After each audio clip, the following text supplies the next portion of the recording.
not alone. And we have shown the nation that Fort Worth will not only stand up for our equality, but we are ready to lead the charge in the Lone Star State. Our next speaker is a long-time Dallas-Fort Worth radio and TV personality and a veteran of the LGBT civil rights movement. Rick is creator and host of the VanderSliceSalon.com, a forum for exploring important ideas and debating compelling issues. Along with Dallas writer and poet R.J. Jackson, Rick is co-creator of a brand new website, the Rick and R.J. Collaborative at rickandrj.com. He describes it as a studio factory for whatever they can think of. A member of the Board of Advisors for Queer Liber Action, my friend, it is an honor to welcome Rick Vanderslice. Thank you. Isn't activism fun, huh? Even when you're sweating like this, it's nice to see all of you show up like this. It is so gratifying. A lot of people think maybe activism is so 1960s. Do we believe that? Some people think getting out and making noise makes waves, and if you make waves, that could be counterproductive. Do we believe in that? Some people say that it's best to be at least happy that we're at the table and compromise full citizenship, full rights, because, well, it's just less excessive and it's less hard to accomplish. Do we believe that? Okay, I'll be brief, but before I start, I'd like to put a shout out to some new heroes in the GLBT human rights pantheon. And those are the great witnesses at the Rainbow Lounge who have come forward and given their testimony and said, hell no, we won't stand for this. So for Randy Norman, the GM, and Thomas Annabelle, who kept such detailed notes, and as we mentioned, Chuck Parter, who had the wherewithal to get his little phone cam out and get to work and remember things, and so many of them. So these are our new heroes, and let's hear it for them right now. Some may think that our story began with Stonewall. It's called the Stonewall Rebellion. It was 40 years ago, I know. A lot of us here weren't around. Unfortunately, it doesn't include me, but still. But we have come a long way. We have a rich history in our struggle for equal rights as GLBT Americans. We've had many wonderful heroes and allies that helped bring our movement to where it is today. And of course, from that day in June of 1969, when we decided to stand together, to take action, and to demand our equality. And we're here today to do it once more. The events at the Rainbow Lounge in Fort Worth 2 weeks ago clearly demonstrate that even though it's been 40 years, our full and equal civil rights and protections under the law has not been accomplished. Are we angry? Are we going to make noise? Are we going to unite and finally work to get our equal rights as GLBT Americans?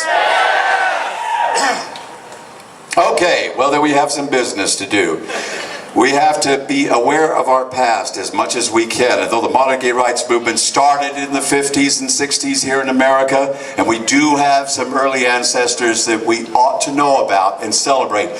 They are, just to name a few, Harry Hay, Allen Ginsberg, Harvey Milk, Larry Kramer, Robin Tyler, Patricia Nell Warren, many, many more.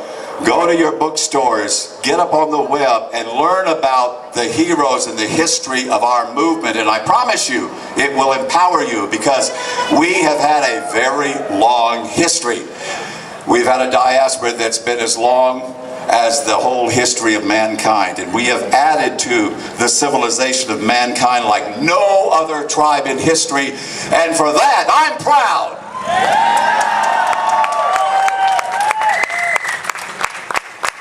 of us gathered here today worked very hard to elect Barack Obama to the presidency.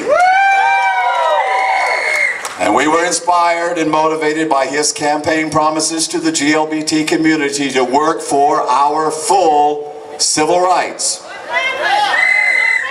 We worked hard to elect a large Democratic majority to the Congress so they would fulfill their promises to our community inscribed in the Democratic Party platform.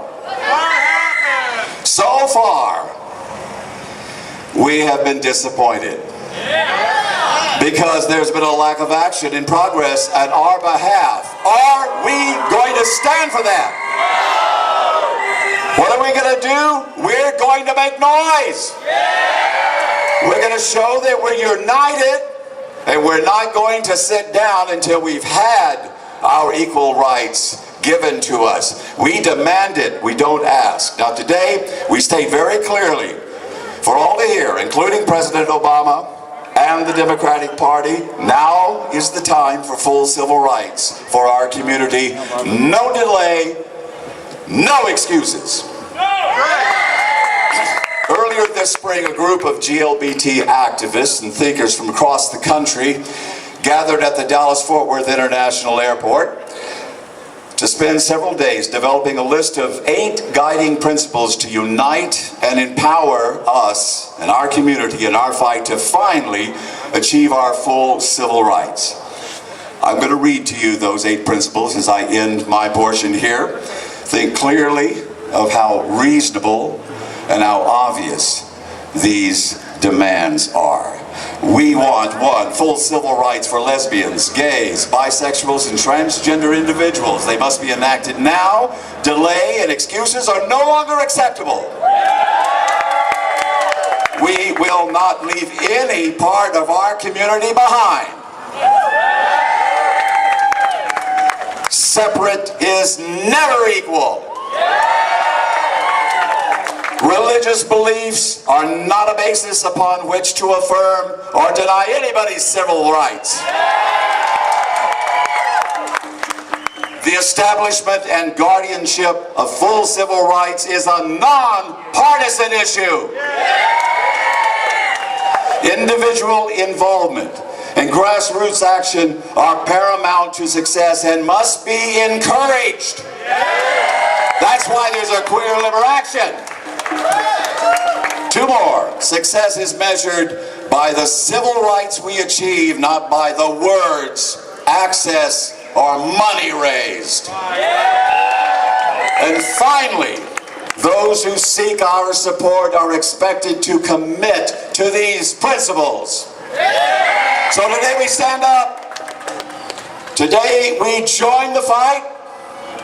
Today we will promise to work together. And tomorrow we will win. We will win. We will